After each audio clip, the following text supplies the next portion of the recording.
While we see the ultimate fall of the Jedi with the execution of Order 66 in Revenge of the Sith, the fact that the Jedi were declining in prominence is something that comes up a lot in pretty much the entire prequel trilogy. That's one of the major themes, as well as other Star Wars books like Darth Plagueis, and was one of the plans of the Sith all along. This is something that was true in the Legends continuity, but also something that shows up in the new canon. And while it may seem weird that maybe someone like Han in Episode 4 doesn't believe in the Force or doesn't know very much about the Jedi, this is something that comes up in the Mandalorian's new trailer as well, where the Jedi are essentially referenced as a bunch of mythical sorcerers, even though it was only a couple decades before that the Jedi were leading the clone armies in the Clone Wars. There are two aspects of the Jedi that this kind of highlights. The first being that there really were only a small number of active Jedi, even at their height, and then the second being what we're going to be focusing on in today's video, being that the Jedi had become quite insular during a lot of the latter parts of their role as peacekeepers in the Republic.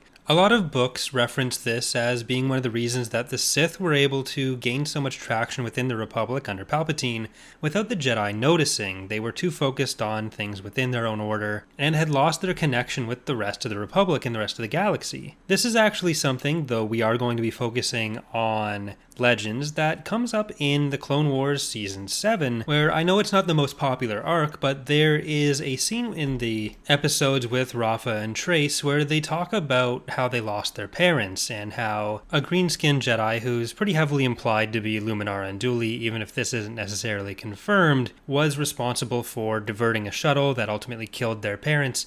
And when speaking to this Jedi, they basically express this as like the will of the Force, the kind of Jedi platitudes that may mean something to the Jedi, but for those with no Force connection, this would essentially be meaningless. It would be a religious order that most people don't really belong to, and they were expressing things within the context of that, something that most people can't relate to. So this is the kind of thing that we see throughout galactic history. There's a lot of it that happens around the Clone Wars, but this goes back much farther. There are some elements of this even in the KOTOR games, but to kind of see the exact type of apathy that the galaxy ascribes to the Jedi, we are going to be looking at Darth Bane today, specifically the third book of the Darth Bane trilogy, Dynasty of Evil.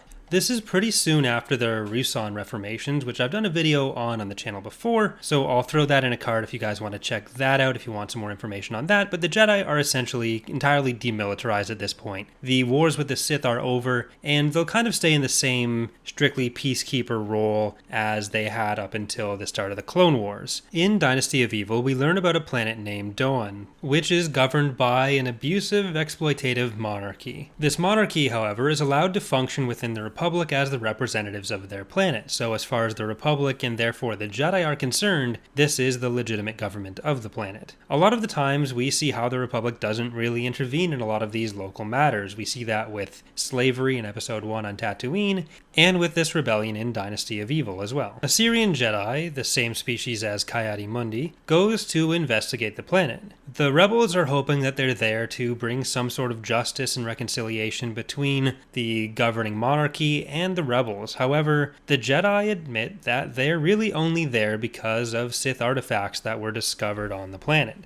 This leads to an exchange between one of the rebel leaders and the Jedi, where the rebels express a sentiment that becomes kind of common in the galaxy among the people who feel like the Jedi ought to be their protectors, but feel abandoned by them.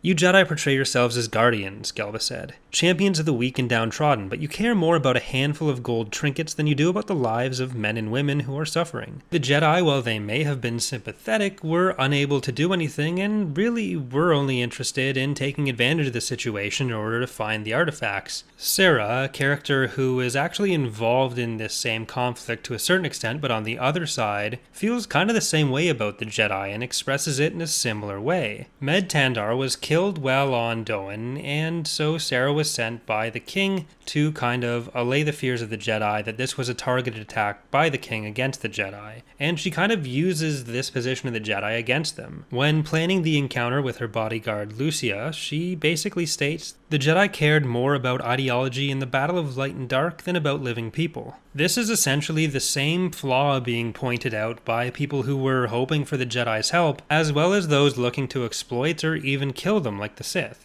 Really, if it weren't for this impression that the Jedi had created that they were only looking out for their own ideology instead of looking out for the people they were supposed to be protecting, the Jedi would have, instead of becoming forgotten over the course of 20 years at best, they would have more likely been martyrs for the rebellion's cause in a bigger way than they ended up being. I'd like to do some other videos in the future kind of going into different aspects of this, but that's going to do it for today's look at some of the roots of it and how far back this sentiment goes. Especially if we get into later stuff towards the Clone Wars and the Galactic Civil War, I think those could be good topics on their own. Either way, if you have enjoyed today's video, consider leaving a like or subscribing for more, and if you have a topic you'd like to see me cover on the channel, leave that in the comments as well. Thanks for watching, and I hope to see you next time.